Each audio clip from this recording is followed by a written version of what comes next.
कहानी की शुरुआत होती है मेट्रो ट्रेन से, जिसमें जेम्स नाम का एक गैंगस्टर फोन पर किसी से बात करता है। दूसरी तरफ होती है कहानी की मेन कैरेक्टर, जो कि एक अधेड़ उम्र के व्यक्ति पर नजर रख रही होती है।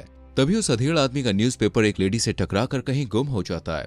इधर जेम्स ट्रेन से बाहर निकलते हुए जोहाना से टकरा जाता है। अब ये तीनों, जो एक दूसरे को बिल्कुल भी नहीं जानते हैं, ये एक ही स्टेशन पर उतरते हैं। यहाँ जोहाना उस अधेड़ आदमी का पीछा करते हुए एक रेस्टोरेंट में जा पहुंचती है। अब सीन शिफ्ट होता है और एक मोटू भाई साहब हमें देखने को मिलते हैं। इस मोटू का नाम था मैक्स। इनके बाद सीन फिर से शिफ्ट हो जाता है और हमें एक बिल्डिंग पर जेम्स दिखाया जाता है, जो वॉकी टॉकी पर किसी को कमांड दे रहा था। तभी हमें पता चलता है कि जेम्स ने एक बिल्डिंग की गाड़ी में बॉम्ब सेट कर रखा था, जिसे वो ब्लास्ट कर देता है। ब्लास्ट के चलते उस बिल्डिंग में आग लग जाती है। तभी फायर ब्रिगेड की टीम आती है, लेकिन फायर ब्रिगेड के साथ साथ यहाँ कुछ लुटेरे भी आते हैं, जो बैंक में घुसकर बंदूक के नोक पर चोरी करके वहां से भाग जाते हैं। तभी जेम्स को वहां पुलिस आती हुई दिखाई देती है। वो तुरंत ही मोटू मतलब मैक्स को पुलिस के बारे में बताता है और मैक्स ट्रक लेकर उन पुलिस वालों की गाड़ियों के सामने पहुंच जाता है और दूसरी तरफ से भाग निकलता है। इस तरह हमारे दिमाग की ट्यूबलाइट चलती है और हमें समझ में आता है कि ये सब रॉबर्स यानी कि लुटेरे हैं जो चोरी करते हैं। अब सीन दोबारा जोहाना और उस बूढ़े शख्स पर आकर टिक जाता है, जहाँ काफी देर के बाद वो बूढ़ा शख्स जोहाना के पास आता है और कहता है, मैं देख रहा हूँ कि तुम मेरा पीछा कर रही हो। तुम कल भी मुझ पे नजरें रखी हुई थी और आज मेट्रो में भी, और अब यहाँ। इस पर जोहाना कहती है, ये गलतफहमी हो सकती है। इतना कहकर जोहाना वहां से जाने लगती है, लेकिन वो बूढ़ा आदमी उसका हाथ पकड़ लेता है और उससे पूछता है, बताओ मेट्रो में वो औरत मुझसे कब टकराई थी। इस तरह वो सारी टाइमिंग पूछता है, लेकिन जोहाना भी सारे जवाब दे देती है। बस एक सवाल का जवाब जोहाना नहीं दे पाती, और वो ये है कि वो न्यूज़पेपर कहाँ गया जो उस अधेड़ के हाथ में था। इस पर वो अधेड़ आदमी कहता है कि हमें बेहतर की उम्मीद थी, और एक पेपर छोड़कर वहां से चला जाता है। अब जोहाना उस पेपर पर स्क्रैच करती है तो वहां पे लिखा होता है, यू आर सेलेक्टेड। यानी जोहाना का ये टास्क था और अब वो एक जासूस बन गई थी एक तरह से। अब सीन दिखाया जाता है अंधेरी रात का, जहां वो चोर अपना अपना हिस्सा बांट रहे थे। इनमें से एक चोर कहता है कि हमने मेहनत ज्यादा की तो जेम्स को पैसे ज्यादा क्यों मिले। ये सुनकर बाकी चोर सन्न पड़ जाते हैं। तभी जेम्स आता है और उस आदमी को बुरी तरह मार पीट कर अपने पैसे लेकर चला जाता है। अब जेम्स एक बूढ़े आदमी के पास जाता है जो जूते बनाने का काम करता था। असल में जेम्स ने चोरी की ट्रेनिंग इसी से ली है, क्योंकि ये शूमेकर पहले एक चोर हुआ करता था और अब इसके पास जेम्स का पासपोर्ट था, जिसे देने के बदले वो उससे अपने काम करवा रहा था। और अब वो जेम्स को एक और टास्क देता है। अब कहानी आ जाती है उस अधेड़ के ऑफिस पर। असल में इस अधेड़ का नाम था चीफ हॉन्ग, जहाँ जोहाना आती है। चीफ हॉन्ग उसे सबसे मिलवाता है। यहाँ पे हम देखते हैं कि चीफ हॉन्ग की टीम का नाम जानवरों की तरह था, जैसे मंकी, स्लॉथ, मोल, वाइपर, ऑस्ट्रिच और स्क्वेरल। अब ये सब लोग मैक्स, जो कि सीसीटीवी में हल्का सा दिखा था, उसकी तलाश में निकल जाते हैं। लेकिन हॉन्ग जोहाना को गाड़ी से बाहर नहीं निकलने देता है, पर थोड़ी देर बाद वो उसे टॉयलेट ब्रेक देता है, जहां जोहाना अपने आप से बात करती है, लेकिन वॉकी टॉकी बंद करना भूल जाती है, जिससे पूरी टीम उसकी बातें सुनकर ठहाके लगा लगा के हंसती है। अब हमें जेम्स दिखाया जाता है, जो एक और चोरी करने में कामयाब हो जाता है। तभी वो एक आदमी को देखता है जो सामने वाली बिल्डिंग से उसकी तस्वीरें निकाल रहा था। जेम्स फौरन ही उस बिल्डिंग में गया और उस फोटोग्राफर को राम प्यारा कर दिया। दूसरी तरफ जोहाना दिखती है, जो कुछ गुंडों के साथ मारपीट करती है। तभी मिस्टर हॉन्ग उसे आकर बचा लेते हैं। इधर जेम्स उस शूमेकर के पास पहुंचता है और पासपोर्ट मांगता है, लेकिन बुढ़ाऊ इतना चालू था कि उसे पासपोर्ट देने की जगह एक और काम सौंपता है। लेकिन जेम्स ये काम करने से मना करके वहां से चला जाता है। तभी उसकी गाड़ी में दोस्तों एक कॉन्ट्रैक्ट किलर आता है, पर यहाँ उल्टा चोर दूसरे चोर पर भारी पड़ता है। मतलब जेम्स उस कलर को ही किल करके शूमेकर के पास जाता है और कहता है, बस ये आखिरी बार है, अगली बार अगर तुमने पासपोर्ट नहीं दिया तो तुझे ही मार दूंगा।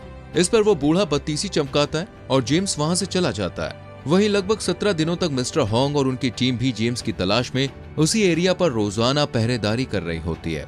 तभी कहानी में आता है दोस्तों एक ट्विस्ट। असल में जोहाना, जो रोजाना कार में बैठे बैठे पक चुकी थी, वो मेंटोस खाती है और दिमाग की बत्ती जलाकर हॉन्ग के पास पहुंचती है और एक मैप के जरिए उसे समझाती है कि अब तक मैक्स शहर के 3 एरियाज में देखा जा चुका है, लेकिन ये तीनों वही एरिया है जहां चोरी हुई है। और ये तो आप जानते ही हैं कि चोर कभी भी चोरी वाली जगह पर नहीं आता है, यानी कि अब वो आएगा शहर के मिडिल पार्ट में जहां चोरी हो सकती है। ये देखकर मिस्टर हॉन्ग को बड़ी खुशी होती है और वो बच्ची के दिमाग की कद्र करते हुए उसे भी अपनी टीम के साथ बाहर जाने की परमिशन दे देता है। अब ये लोग शहर के बीच वाले एरिया में मैक्स पर नजर रखने लगते हैं। यहाँ जोहाना को हॉन्ग एक बैग देता है, जिसमें कुछ कपड़े होते हैं। नजर रखते हुए जोहाना को एक मैक्स जैसा आदमी नजर आता है और जब वो अपनी टीम को उसके बारे में बताती है तो ये कंफर्म हो जाता है कि ये मैक्स ही है।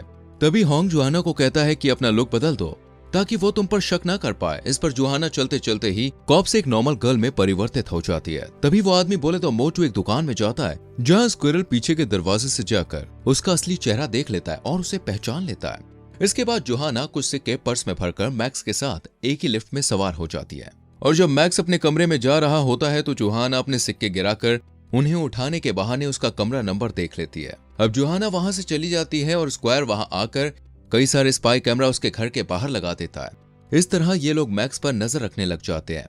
तभी एक दिन मैक्स अपने घर के बाहर ढेर सारा कचरा रख देता है। जोहाना उस कचरे को लेकर सबूत ढूंढने लग जाती है।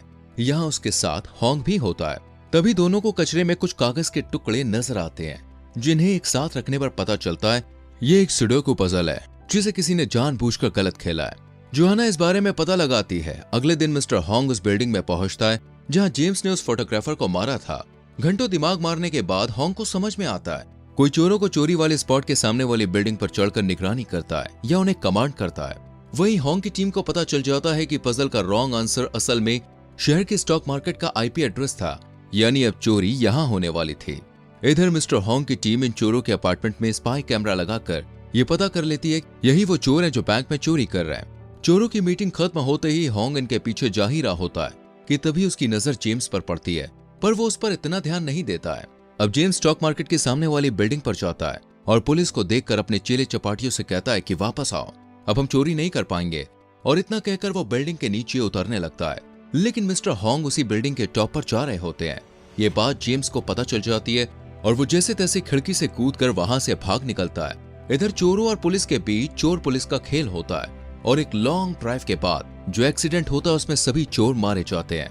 वहीं होंग और जोहाना जेम्स को ढूंढते हुए एक ब्रिज के पास आते हैं, लेकिन यहाँ जेम्स को ढूंढ पाना थोड़ा मुश्किल था क्योंकि अब तक ये लोग जेम्स को पहचाने भी नहीं थे। इसलिए होंग अपनी टीम से जेम्स को फोन करने को कहता है।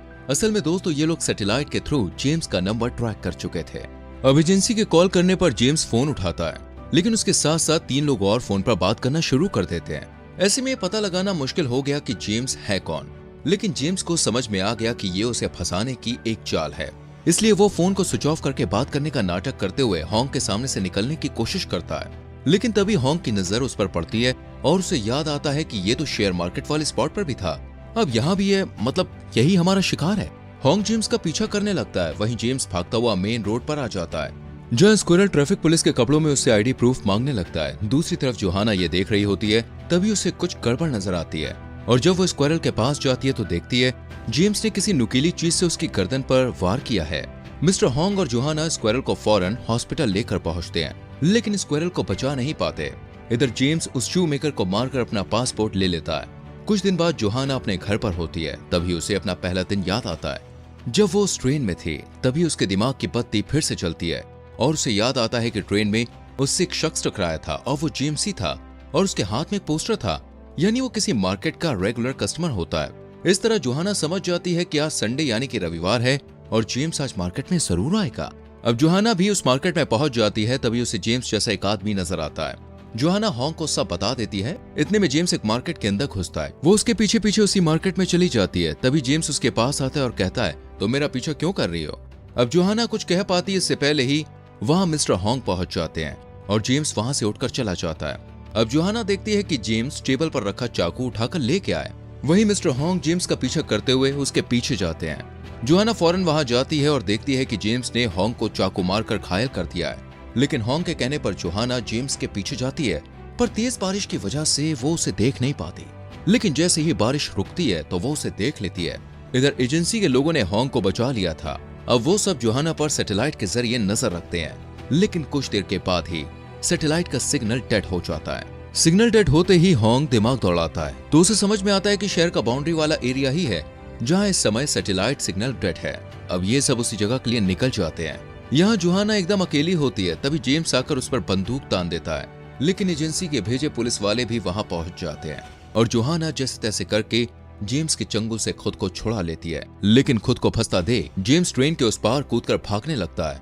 तभी सामने से मिस्टर होंग आकर उसे शूट करते हुए स्क्विरल की मौत का बदला ले लेते हैं। अब कहानी के अंतिम दौर में स्क्विरल का फ्यूनरल होता है और कुछ टाइम के बाद जोहाना एक आदमी से टकराती हुई हॉन्ग को फोन करती है कि ये वही है। अब ये कौन है? असल में ये जेम्स का दोस्त है जिसके बारे में ये लोग पता लगा रहे हैं और इस तरह कहानी हो जाती है